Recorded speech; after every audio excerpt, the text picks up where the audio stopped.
Welcome back to the Bruce Bolt podcast, where we talk with baseball's best and brightest.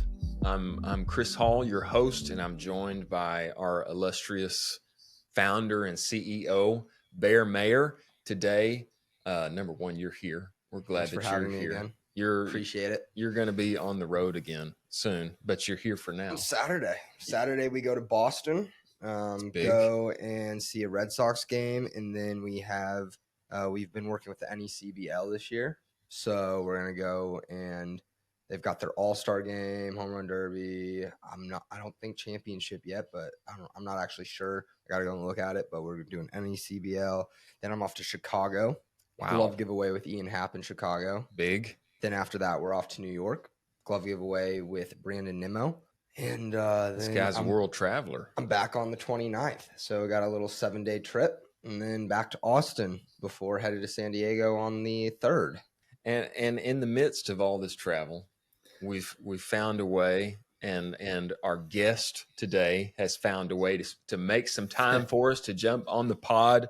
We've got Tyler Coolbaugh, Director of Player Development at Arizona, former player at Oklahoma and Angelo State, drafted by the Orioles organization, hitting coach on the college and pro level, most recently working in the Texas Ranger player development pipeline before coming on at the University of Arizona. Tyler, thanks for joining us today, man. No, thank you guys for having me on. I'm excited to talk a little bit baseball and some Bruce Bolt batting gloves.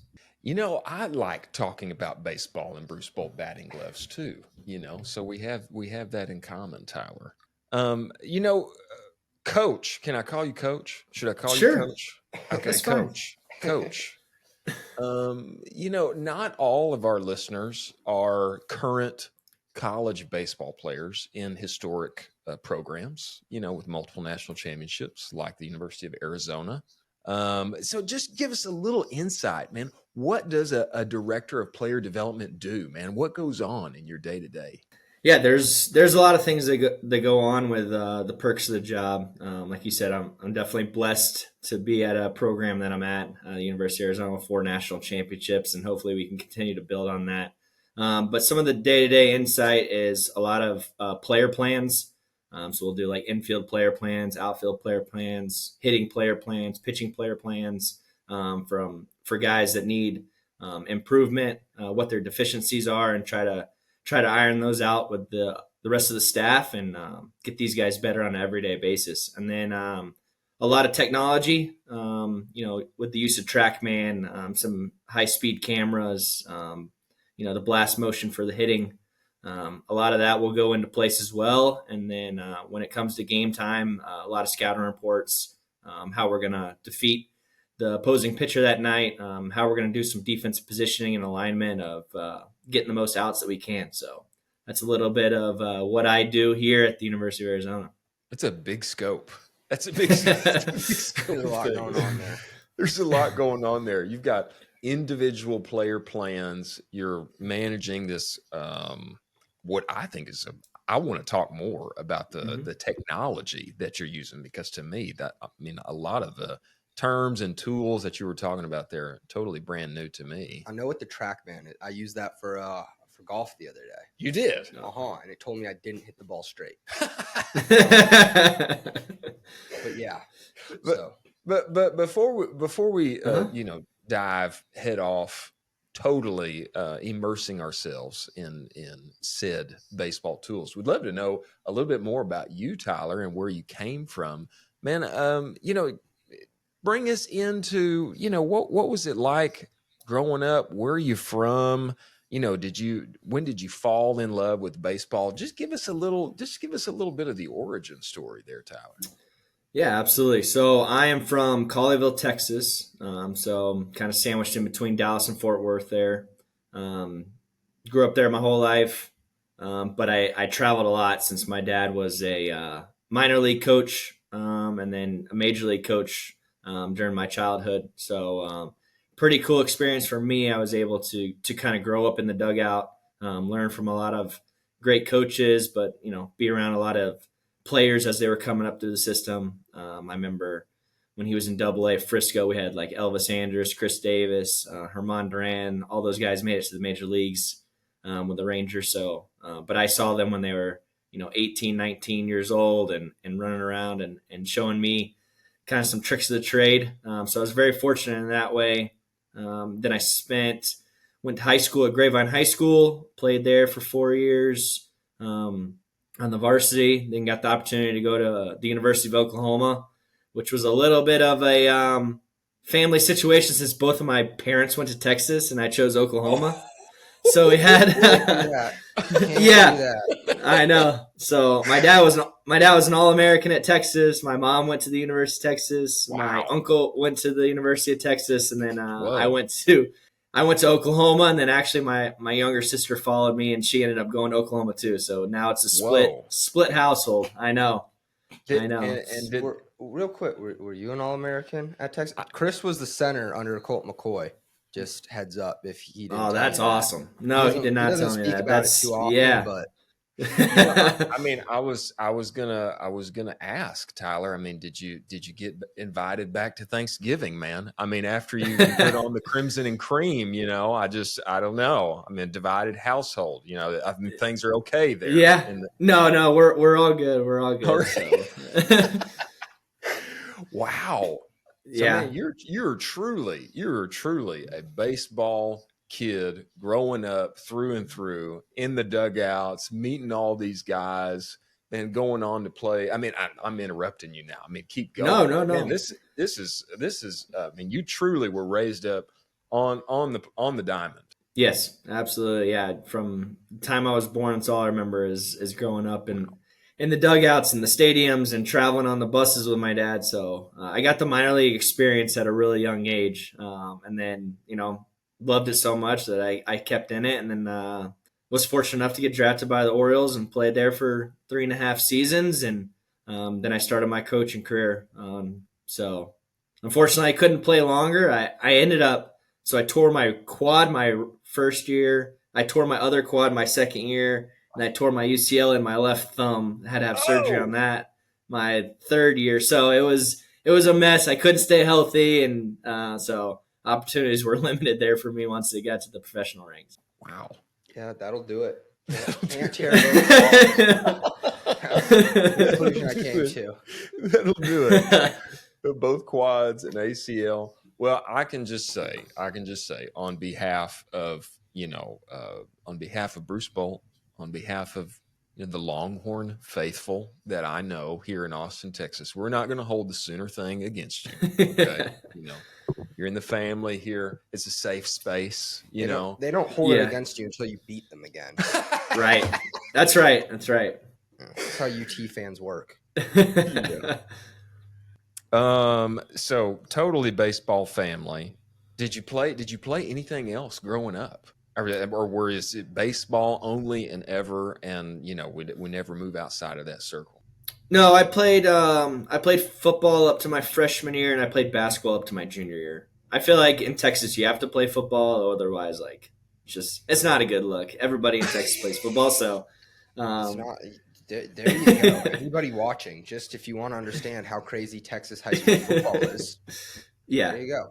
You can't not play it. Right. Whether you like it or not, you just got to do it. If you're in Texas, you just got to play. It's part of the growing up.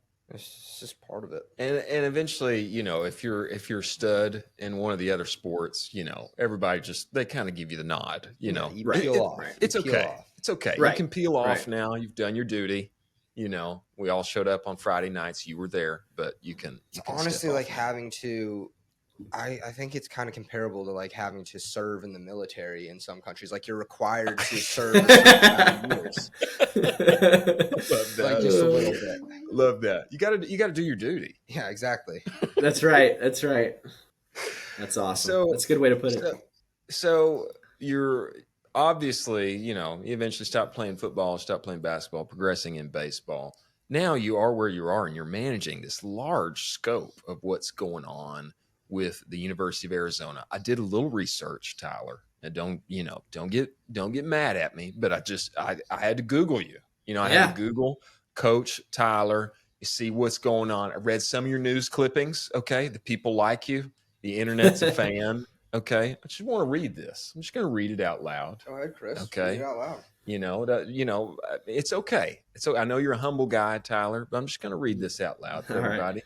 Tyler has helped drive the Wildcats' adoption of an array. An array is great verbiage there. An array of cutting-edge development tools throughout the 2022 season with his help and the assistance of emerging technology such as TrackMan, True Media, Blast Motion, Rapsodo, and more. The Wildcats produced success at the plate, on the mound, and in the field. I think that's what everybody's looking for. Success at the plate, on the mound, and in the field. Tyler, tell us about some of these cutting edge tools. I assume not all of them were in existence when you were growing up playing baseball. Good assumption, Chris. Developing your game. I would assume that they weren't all in existence, Bear, when you were growing up playing baseball, developing your game. It's also a fair assumption. So, I mean, let's just open the curtain a little bit here, Tyler. Tell us, man, about what you've been doing with these tools and, just kind of give us the 30,000-foot view here.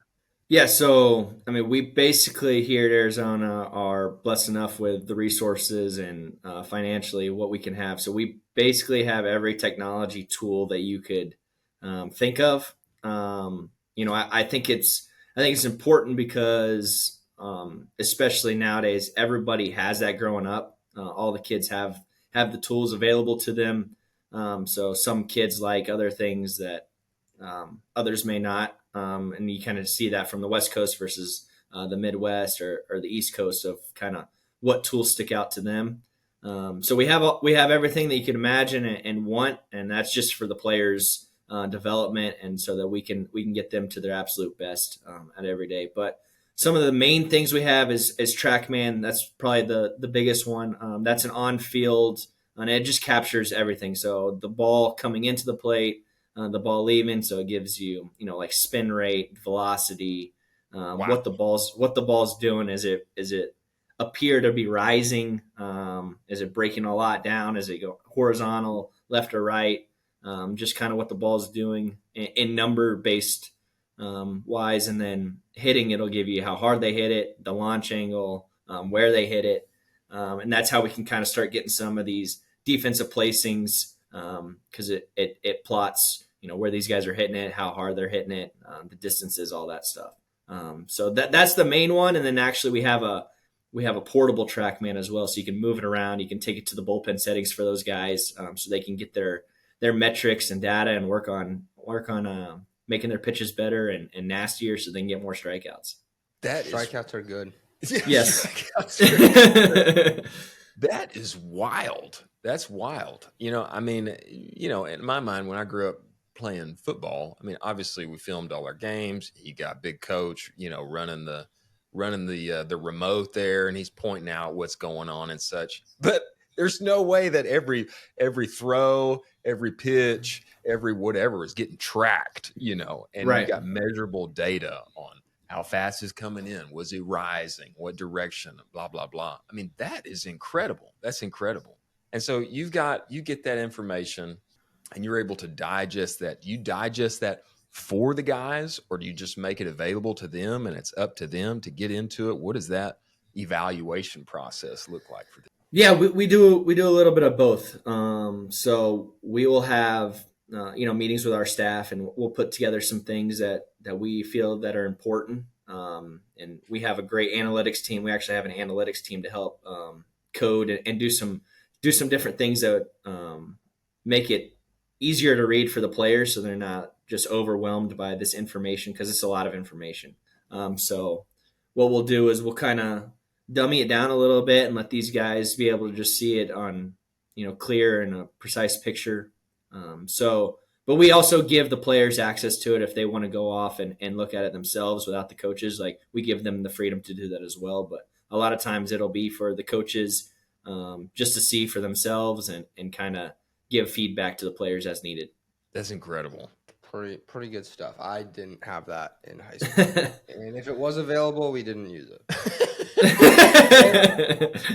and Tyler, what you're saying is that now all the kids, I mean, from the ground up, they've all got this kind of technology available to them, and they're used to it by the time that they arrive at college. Is that the case?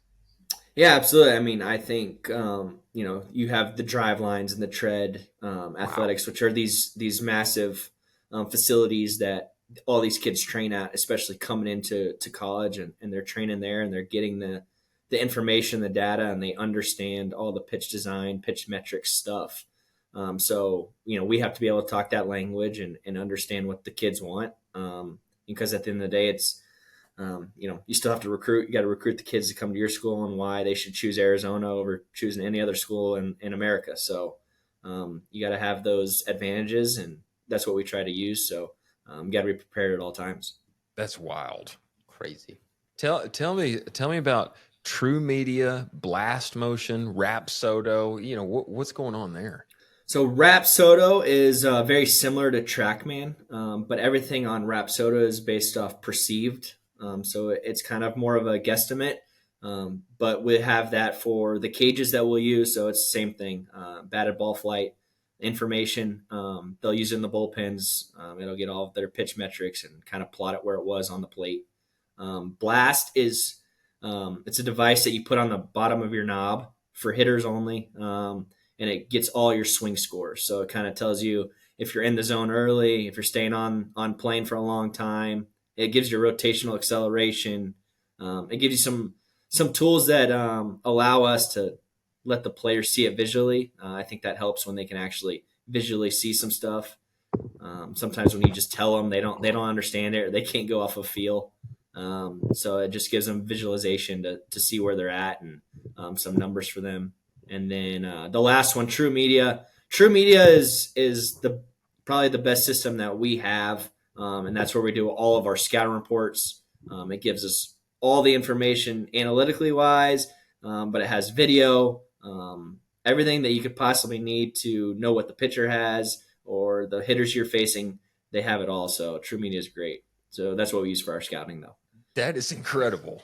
That's incredible. And I'm kind of blown away by the amount of information and instant data that's available. I mean, it's I would think as a coach, it's no longer just that, hey, Johnny, you got to trust me on what I'm saying here and doing, because I have a lot more experience than you. It's no longer that. It's hey, here's all of this data, and this backs up what I've been trying to tell you for a long time. Trust the data. If you don't trust me, look at the data. This is where we got to get you.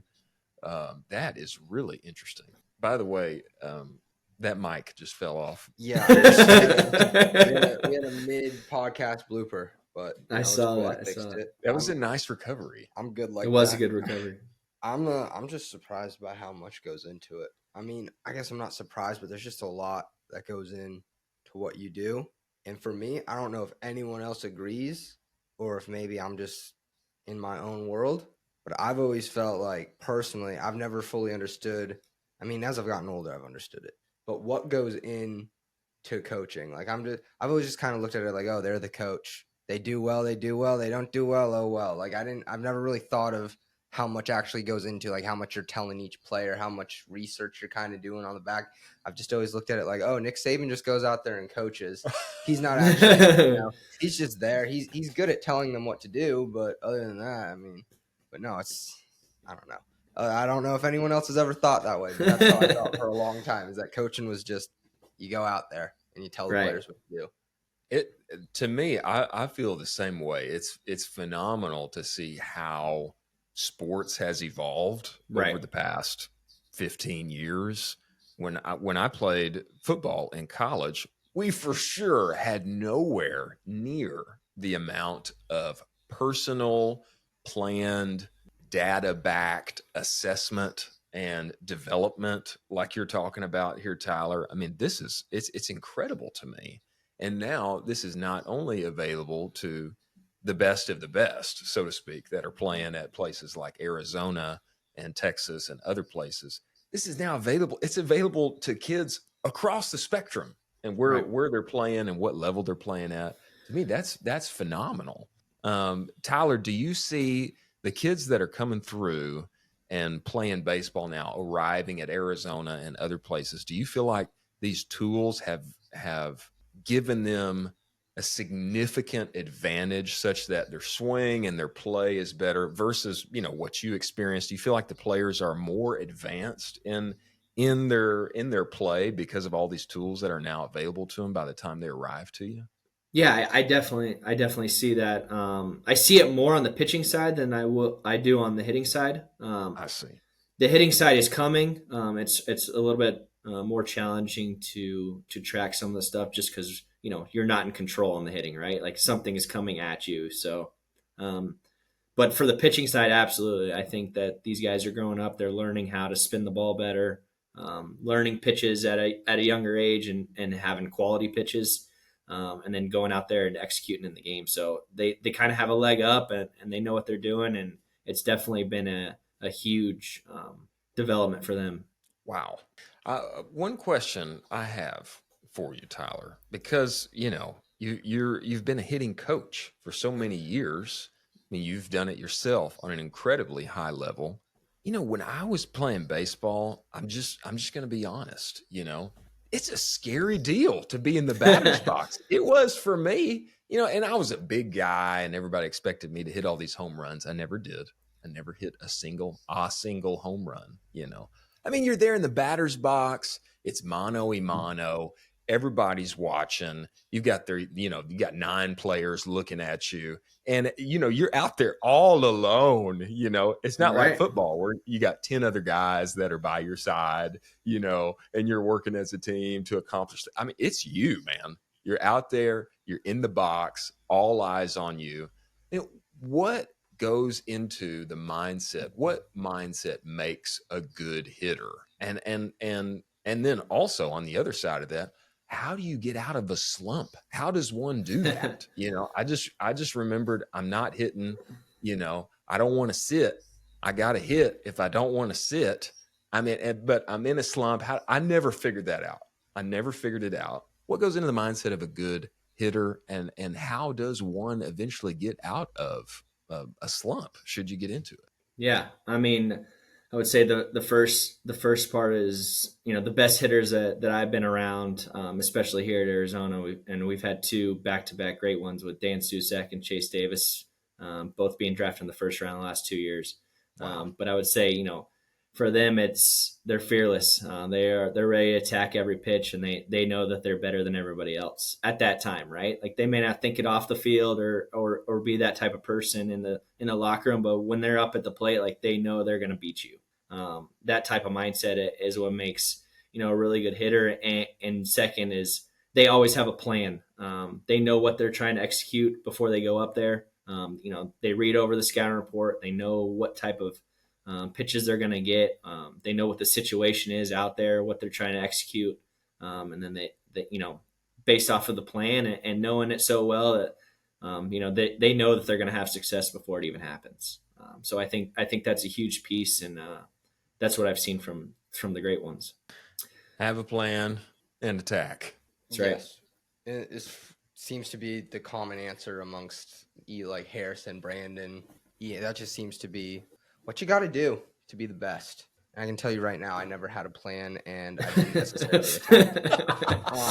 So I'm learning more and more that when we do these podcasts, why I did not make it to the next level of baseball. And not just including my size, but maybe you should have a plan when you get to the plate. That's a good one. Yeah, well, a big takeaway for me too. Why did I never hit any dingers? Why didn't I hit any tanks? Because your swing wasn't good. It probably wasn't. But for sure, I didn't know. I didn't have a plan, and I didn't attack. I needed to man up a little bit and get some confidence and attack. But the plan, that's a good point too. Have a plan and attack. Now, let's say you get into a slump. Let's say you get into now. This is interesting for me, Tyler, because in football, if you're having a down time, if you're not performing well, all you do is you just amp up the aggression. You just try harder. Little smelling salts. You just amp it up, But that didn't seem to translate to baseball for me. But anyway, if you're in a slump as a hitter, how do you get out of that thing? It seems like a mystery. It's it's definitely still a little bit of a mystery. Some guys always say, well, you got to try harder. You got to calm down. You got to just relax, not even try at all. I think for us, the biggest thing that we just tell guys is stick to your process, stick to your plan that you've always had. Don't start changing routines and going crazy. Whatever your routine in the cage is, like just stick to it, trust the process, trust the plan. We actually have a development thing that we use, and it's a process oriented sheet only. So it only goes off of, your process before, no result based. But you get a point if you swing at the right pitch. You lose a point if you swing at a ball. You lose 2 points if you swing and miss inside the zone. You get 2 points if you do damage in the heart of the zone. So it's just a point system, so guys can see. They may have went 0 for 8 with 3 strikeouts on the weekend, right? But maybe they got 15 points and they were in the positive, and they say, okay, at least I swung the right pitches. I took the right pitches. I know what I was supposed to do. It just didn't work out this weekend.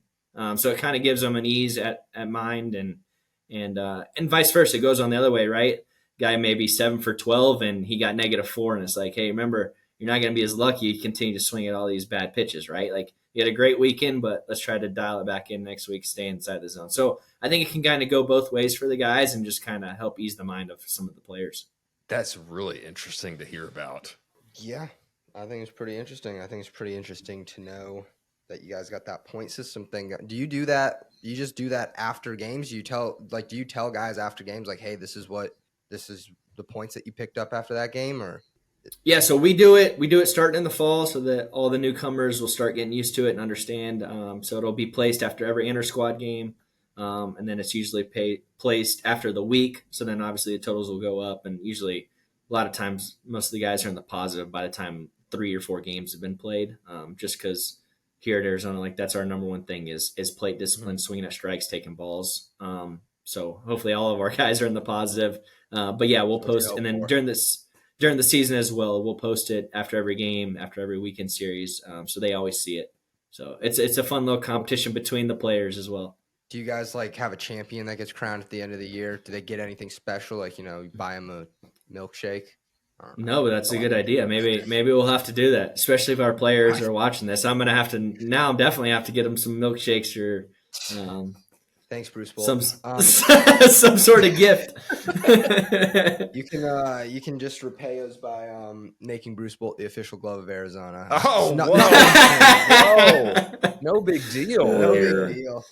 Just great ideas, and yeah, I hear you. Just had to work that in. Had to work that in real quick. I like it. I like it. I actually have a question that I've been thinking about. So I'm gonna make the assumption that University of Arizona is not the only school with all this great technology that you're bringing in. And, because you got the Vandy's of the world, the LSUs, all these top tier programs. And you don't have to disclose too much information because who knows, someone might be listening in. What are you doing in the upcoming, years, or even right now, to kind of establish Arizona as just a little bit better than everyone else? What are you working towards or using, or what new technology are you finding that you guys are going to implement before anyone else does? Well, we actually have a optical science department that is one of probably the best in the country. So we have some things going on about maybe getting a little bit more of a Hawkeye situation that the major league teams have that can kind of give some defensive placements and some goodies on that end. Love that. See, that's all I wanted to hear. I just wanted to know that. I didn't want you to say anything that could have, gotten these other coaches listening and getting it. I just like to point out, Bruce Bolt just helped with recruitment, because I feel like kids or parents who are watching it are now thinking, hey, Arizona's a little bit ahead of the game. Maybe we should check them out. Which I will also add another little thing. University of Arizona, great campus. I loved it. I don't even play there. Check it out. If you're a player trying to go play college baseball, Arizona is kind of the place to be. Great weather, great color scheme. I know that kind of affects some uniforms. Amazing. Love y'all's jerseys. Yeah. Navy blue, red. You got four new jerseys coming out this year that with a little twist to them. So No, There's some guys excited. So yeah. You're gonna have to hook Jolie up with one of those, so she's like Yeah. the cool girl on campus walking around with the Drippy. Will do. Drippy. Will do. As soon as you said optical science, you didn't have to say anything else for me. I was like, oh, well, we got a, groundbreaking, leading optical science. You could have said anything after those words and it wouldn't have mattered to me. I'm sold as soon as you said optical science. That's awesome though. It is awesome. That'll be cool to see, what y'all are working on when it finally is, available for you to say when it's out and running. Not top secret. No, for sure. No, it won't be top secret. Yeah, that one may be top secret, but hopefully the other one that we're working on too, we will soon have the pitching lab that some of these other schools have had and are getting, like LSU and Wake Forest and Vanderbilt, Dallas Baptist. Like they have a pitching lab with all the tech and stuff in just one spot. So that should be hopefully in the next year or two that we'll have up and running as well. So trying to get getting on that level, right? Yeah, you got to get in the lab. I like that. So knowing everything that you do now, Tyler, if you could scroll it back and you had all these tools available to you when you were coming up, I mean, would you change anything? Would you change the way you train? Would you go to a different place? I mean, how would what you know now, would it have changed what you did and how you developed and where you've gone? I think a little bit. For the most part, I think my training was great just because of, like I said, being around my dad and being in the dugouts and learning from all those guys. But I think that the technology would have helped just for, my own mindset of knowing that I was doing the things right. Like I said, you go 0 for 4, you're like, oh, something's wrong with my swing, something, but like if you go back in the cage the next day and it all checks out, you're like, okay, I can calm down a little bit. Like it was one night, right? Like, so you sometimes can overanalyze. So having those numbers and stuff may keep you on track a little bit longer. That's a good point. Solid point. Okay. Now, Tyler, we're about to get into our lightning round here. And, once the lightning round happens, we wrap it up. We know you're a busy man. You, Bear, you guys are traveling all over the world all the time.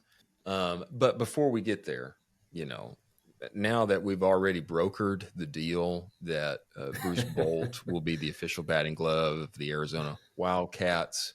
I said that, but I think it takes a little more than that. It's not. I think it takes a little more than just saying, "Hey, we're the official batting glove now." Okay. Well, we'll see where that goes. I thought I might just say it confidently, and then it would be, But okay, all right. I love the way you think, Chris. I'll walk that back. Give us, honest review here, Tyler. We want to know, when did you discover Bruce Bolt, and what do you think of the gloves? This is a safe space, Tyler. You can give us the real, tell us the truth. Tell us. What do you think? When did you discover Bruce Bolt? And tell us about that. I think the first time I saw him was with Bader when he was in St. Louis, and he was wearing the powder blue with a little bit of red trim, and then all you see is a lightning bolt on the glove, and you're like, "What's he wearing? What's Bader got on here?" Right? So then you're searching like lightning bolt batting gloves, right? And then so some stuff starts popping up. So that was the first exposure I got was Bader wearing them around, and but no, I mean, I've gotten more and more exposure now because you have prospect camps, you have youth camps that you're running here at all the times in Arizona, right? And guys are pulling out the Bruce Bolt bag, and you're like, what do these guys have all the time? And you find out they're the batting gloves, and obviously all the kids love them. They come in great colors, fun colors for the kids and the guys, and obviously we can't wear them at Arizona. We already have the Nike deal and the Evo Shield deal in place right now, but I hear that they're super durable. They last a long time. They don't rip. And that's what you want from batting gloves. I mean, I used to go through 2-3 pairs of batting gloves a game. My hands would sweat pretty good, and you're playing in Texas and it's hot, and the things would just rip all the time, so I was always having to take extra batting gloves. But everybody tells me that, Bruce Bolts are durable. You don't have to worry about that. They go back in the bag. They stay fresh all the time. So it's definitely a great product. I'm glad I'm glad that Harrison Bader is who he is and rocking the gloves. Yeah. If it weren't for him coming to us in the very beginning, Tyler might not know about us. Exactly. We That's wouldn't right. be having this Maybe podcast not. right now. The butterfly effect. Yeah, we wouldn't be getting all the top secret deets on. I'm just kidding. We kept it top secret. We did. But kept it very top we got secret. We got a little. Bear, would you do the honors Of the lightning round? of taking our guy Tyler here, who's been so gracious with his time? Would you give us the honors of taking him through the lightning round? Very serious questions here, Tyler. Okay, it's tough ones to answer. First thing that comes top of mind. But they're tough. They're tough. I'm just putting that out there. I don't think they're that tough.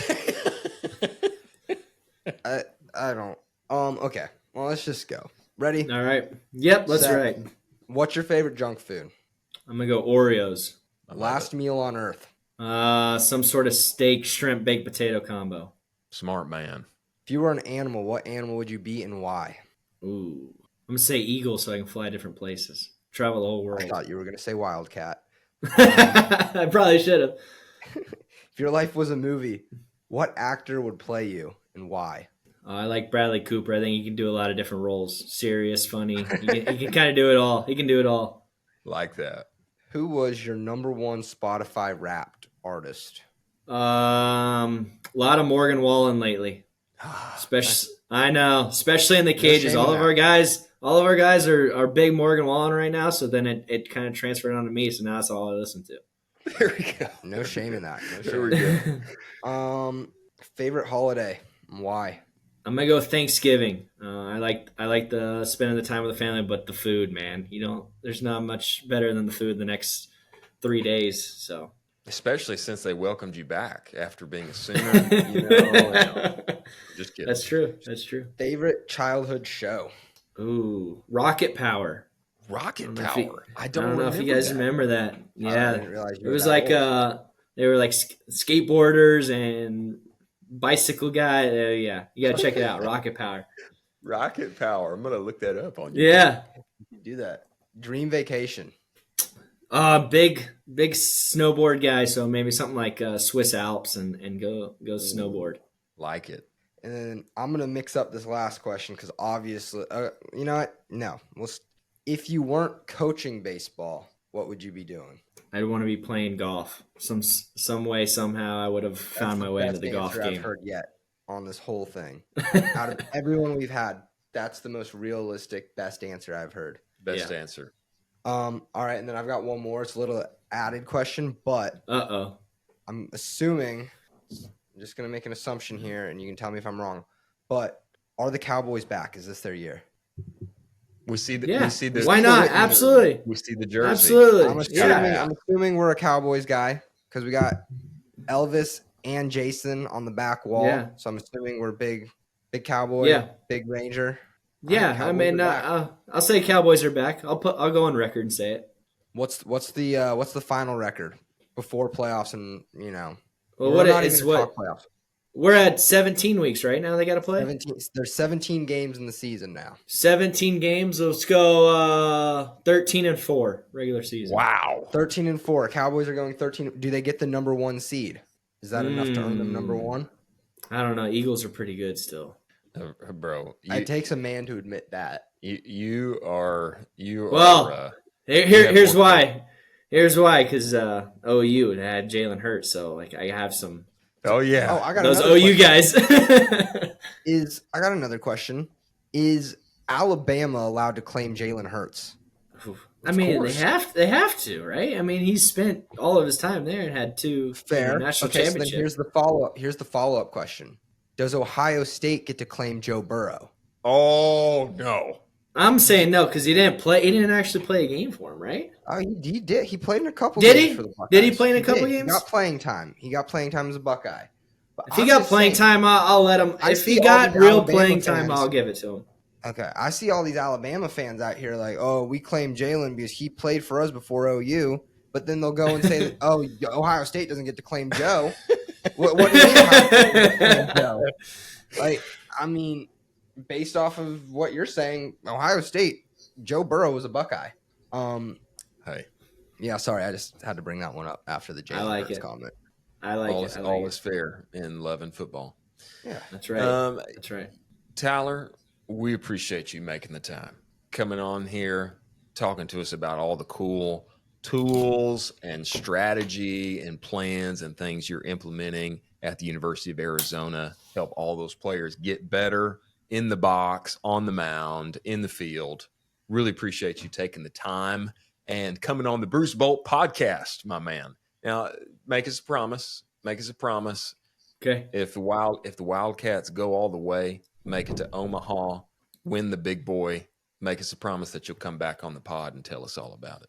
Absolutely. That's a promise I'll keep for sure. Thank you guys so much for having me, man. Thanks for coming, Tyler. This was good. This was fun.